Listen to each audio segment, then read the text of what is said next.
Some of the most horrible, hurtful, ungodly people I've ever met are Christians.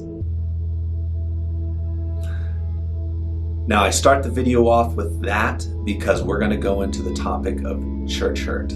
Myself, I've been so deeply hurt by a church, by a pastor, by congregation members, by people I thought were my friends, completely hurt by them. And they were Christians, my brothers and sisters in Christ.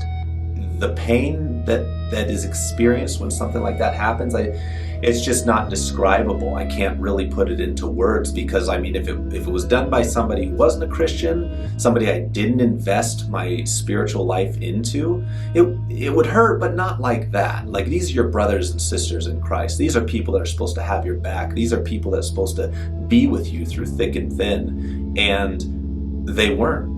And the pastor wasn't, and the church wasn't.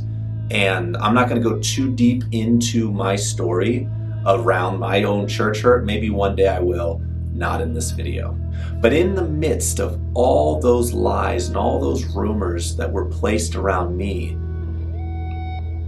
the only person I felt safe to go to was God. I had to take it to God, and I prayed, God, I don't know what is being asked of me right now, but if you want me to do it, I'm going to do it. What should I do? Should I continue to follow this church and this pastor and do what he says?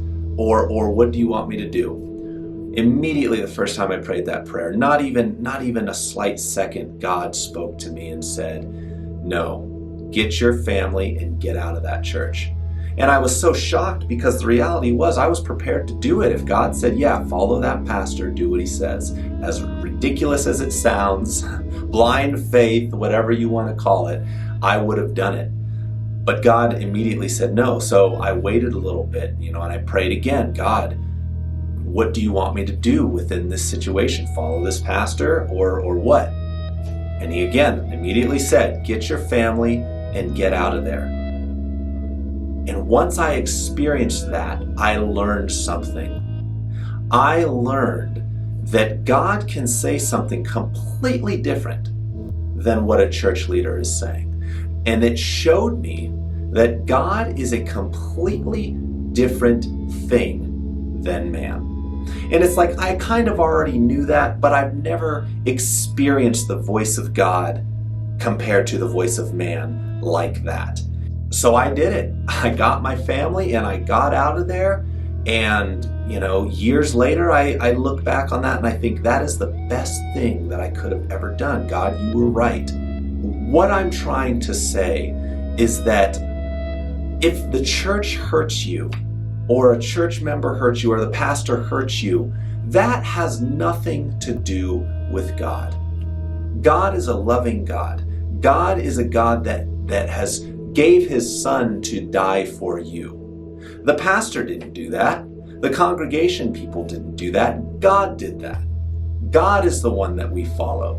And we have to use discernment on what man or woman within the church that we follow. And we have to talk to God about that. And that is exactly what I experienced. The reality is that God is the one who's ultimately going to lead your life. And God hopefully is going to be working through your pastor to guide you. Now, I want to also say, you should find a pastor and you should submit to that pastor, always using discernment, but you should follow what a pastor says. You just have to make sure it's the right pastor. You just have to make sure it's the right church leader. You have to make sure that what God says aligns with what that pastor is saying to you. Church hurt is very real, guys, and I see people walking away from the church because of church hurt, and it breaks my heart because the reality is that those people that walk away are walking away from God because of something that man did or woman. And that's sad. Don't give up on God just because a church leader makes a mistake. Don't give up on God because your pain of what you see in church culture is too much to bear. Take that pain to God. Let him help you heal.